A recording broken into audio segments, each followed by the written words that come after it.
अब हम इसकी केमिकल प्रॉपर्टीज स्टडी करेंगे।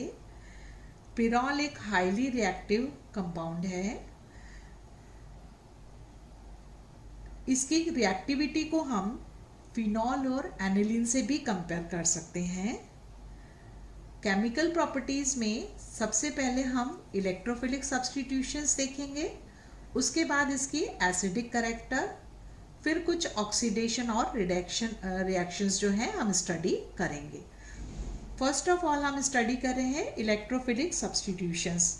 जैसा कि मैंने पहले भी आपको बताया था कि 5 मेंबर्ड हेट्रोसाइक्लिक कंपाउंड्स में अल्फा एवं बीटा दोनों पोजीशन पर इलेक्ट्रोफिलिक सब्स्टिट्यूशंस हो सकते हैं, लेकिन इसकी जो प्रिफर्ड साइड है वो हमेशा अल्फा ही होती है।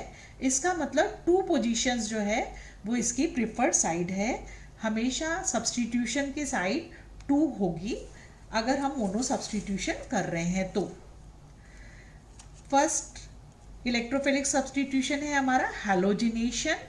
जैसा कि आप स्लाइड में भी देख रहे हैं, यह हैलोजिनेशन जो है उसमें चारों पोजीशन पे हैलोजिनेशन हो रहा है। अगर हम क्लोरीनेशन कर रहे हैं तो भी हमें टेट्रा क्लोरो पिरॉल मिल रहा है। ब्रोमिनेशन में हमें टेट्रा ब्रोमो पिरॉल मिल रहा है। आयोडोनेशन में हमें टेट्रा आयोडो पिरॉल जो है प्रोडक्ट मिल रहा है। उसका रीज़न ये है कि यहाँ जो ये हेलोनियम आयन बनता है जो कि हमारा इलेक्ट्रोफाइल है वो हाईली रिएक्टिव है, इसलिए ये चारों पोजीशन जो है पिरॉल की सब्स्टिट्यूट कर देता है और प्रोडक्ट बन जाता है। नेक्स्ट हमारी रिएक्शन है नाइट्रेशन। यूजुअली नाइट्रेशन के लिए हम नाइट्रेटिंग मिक्सचर जो है वो काम में लेते हैं। आप सब जानते हैं कि नाइट्रेटिंग मिक्सचर जो है H2SO4 और HNO3 का मिक्सचर होता है, लेकिन यहाँ हम नाइट्रेटिंग मिक्सचर जो है वो काम में नहीं ले रहे हैं। माइल्ड नाइट्रेटिंग मिक्सचर एक तरह से हम यहाँ काम में लेंगे। उसका रीज़न ये है कि जो स्ट्रॉन्ग एसिड है उसमें पिरॉल हमारा जो है पॉलीमराइज हो जाता है तो हमें डिजायर्ड प्रोडक्ट नहीं मिलेगा। इसलिए माइल्ड नाइट्रेटिंग एजेंट जैसे कि इसमें HNO3 एवं एसिटिक एसिड लिया गया है, इससे हम जो है नाइट्रेशन करेंगे। नाइट्रेशन का प्रोडक्ट ऑफ कोर्स हमारा 2 नाइट्रो पिरॉल होगा, जो ये शो कर रहा है कि 2 पोजीशन पे नाइट्रेशन हो रहा है। नेक्स्ट रिएक्शन है हमारी सल्फोनेशन। अगेन सल्फोनेशन भी जो है ओलियम से किया जाता है या कंसंट्रेटेड H2SO4 से किया जाता है, लेकिन हम अगेन यहाँ पर स्ट्रॉन्ग एसिड जो है अवॉइड करेंगे। इससे सल्फोनेशन भी हम SO3 और पिरिडीन की प्रेजेंस में करा रहे हैं। हमने एसिड अवॉइड किया है यहाँ पर। और सल्फोनेशन का प्रोडक्ट अगेन हमारा पिरॉल 2 सल्फोनिक एसिड है। यहाँ पर एक चीज़ और नोटिस करने वाली है कि नाइट्रेशन का प्रोडक्ट जो है उसका नाम हमने लिखा है 2 नाइट्रोपिरॉल, जबकि सल्फोनेशन में जो प्रोडक्ट लिखा है उसमें हमने लिखा है पिरॉल 2 sulphonic acid, because nitro group जो है वो सब्स्टिट्यूटेड ग्रुप की तरह ट्रीट होता है, इसलिए पिरॉल जो हमारा बेसिक कंपाउंड है उससे पहले लिखा जाएगा, जबकि सल्फोनेशन का जो प्रोडक्ट है उसमें जो सल्फोनिक एसिड है वो फंक्शनल ग्रुप है, इसलिए उसको हम पिरॉल के बाद लिख रहे हैं। नेक्स्ट इलेक्ट्रोफिलिक सब्स्टिट्यूशन एसाइलेशन है। एसाइलेशन जो है वो दोनों पोजीशंस पे पॉसिबल है, नाइट्रोजन पे भी पॉसिबल है और कार्बन पे भी पॉसिबल है। यह इस बात पे डिपेंड करेगा कि हम रिएक्शन किससे करा रहे हैं। जैसा कि यहाँ आप देख ही रहे हैं, एसिटिक एनहाइड्राइड से हम एसाइलेशन करा सकते हैं। अगर हम टेम्परेचर ज़्यादा रखते हैं तो 2 पोजीशन पे हमें एसाइलेटेड प्रोडक्ट मिल रहा है, जबकि अगर हम जो रिएजेंट चेंज कर देते हैं एसिटिक एनहाइड्राइड के साथ, हम सोडियम एसीटेट अगर हम ले रहे हैं तो जो एसाइलेशन है वो हमारा नाइट्रोजन पे हो रहा है। अब हम कुछ ऐसी इलेक्ट्रोफिलिक सब्स्टिट्यूशन रिएक्शंस देख रहे हैं जो यूजुअली एनिलीन और फिनॉल में होती हैं। पिरॉल भी हमारा काफ़ी हाई रिएक्टिव कंपाउंड है, इसलिए इस तरह की रिएक्शन इसमें पॉसिबल है। उसमें पहली रिएक्शन है हमारी कॉल्बे रिएक्शन। कॉल्बे रिएक्शन जो है वो कार्बन डाइऑक्साइड की प्रेजेंस में हो रही है, और उसका प्रोडक्ट है हमारा पिरॉल 2 कार्बोक्सिलिक एसिड।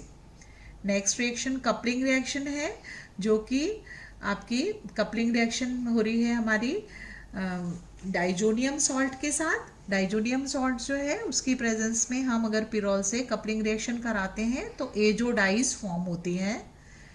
इसके अलावा गटरमैन रिएक्शन है। गटरमैन रिएक्शन जो है वो हाइड्रोजन साइनाइड और HCl की प्रेजेंस में हम कराते हैं। प्रोडक्ट हमारा इसमें बनेगा 2-फॉर्माइल पिरॉल। होबन-हॉश रिएक्शन में हम जो है वो मिथाइल साइनाइड और HCl की प्रेजेंस में कराएंगे इस रिएक्शन को, और रिएक्टिंग साइड जो है हमारी वो 2 ही रहेगी, और उससे 2 एसिटाइल पिरॉल जो है वो बनता है। इन सारी रिएक्शंस में जो खास बात है, वहाँ जो भी पोजीशन है इलेक्ट्रोफाइल की वो 2 ही है इन सारी रिएक्शंस में। नेक्स्ट इलेक्ट्रोफिलिक सब्स्टिट्यूशन है हमारा रीमर-ट्रिमर रिएक्शन। रीमर-ट्रिमर रिएक्शन में क्लोरोफॉर्म और KOH की प्रेजेंस में हम सब्स्टिट्यूशन कराते हैं। इसमें जो रिएक्टिव इंटरमीडिएट है वो डाई क्लोरोकार्बिन होगा। इस दृष्टि से भी एक इम्पॉर्टेंट रिएक्शन है। डाई क्लोरोकार्बिन की प्रेजेंस में ये रिएक्शन अगर हम परफॉर्म करते हैं तो हमें जो इसका यूजुअल प्रोडक्ट है वो 2-फॉर्माइल पिरॉल जो है मिलता है, लेकिन इसमें एक साइड प्रोडक्ट और मिलता है 3-क्लोरोपिरिडिन।